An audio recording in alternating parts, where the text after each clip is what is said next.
Right ভাই, মানে আসলে অবস্থাটা কি শরীফুলের?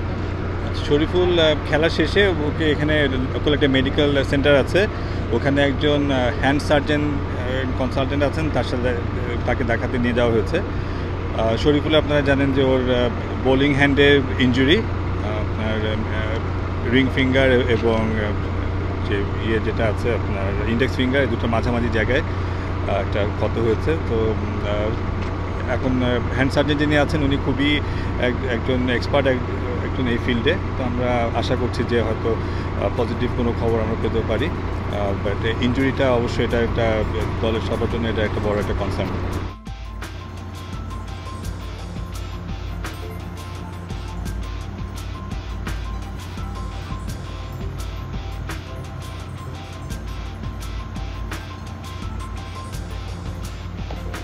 এটা কটা স্টিচ লাগতে পারে একটু ধারণা? এটা আসলে তো আমাদের পক্ষে বলার একটা ডিফিকাল্ট। উনি যিনি সার্জন যিনি দেখবেন, উনি দেখার পরে উনি যেভাবে সাজেস্ট করবেন সেভাবেই।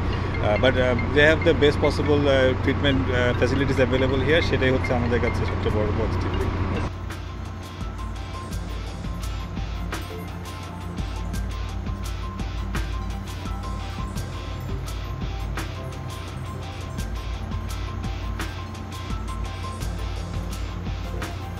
শ্রীলঙ্কার বিপক্ষে ম্যাচে কি তাকে পাওয়ার সম্ভাবনা আমরা বলতে পারি যে এখন? এই মুহূর্তে বলা খুব ডিফিকাল্ট, কিন্তু যেটা আমরা জানি যে আমরা সর্বোচ্চ চেষ্টা থাকবে তাকে সবচেয়ে বেস্ট যে চিকিৎসা এখানে দেওয়া যায়।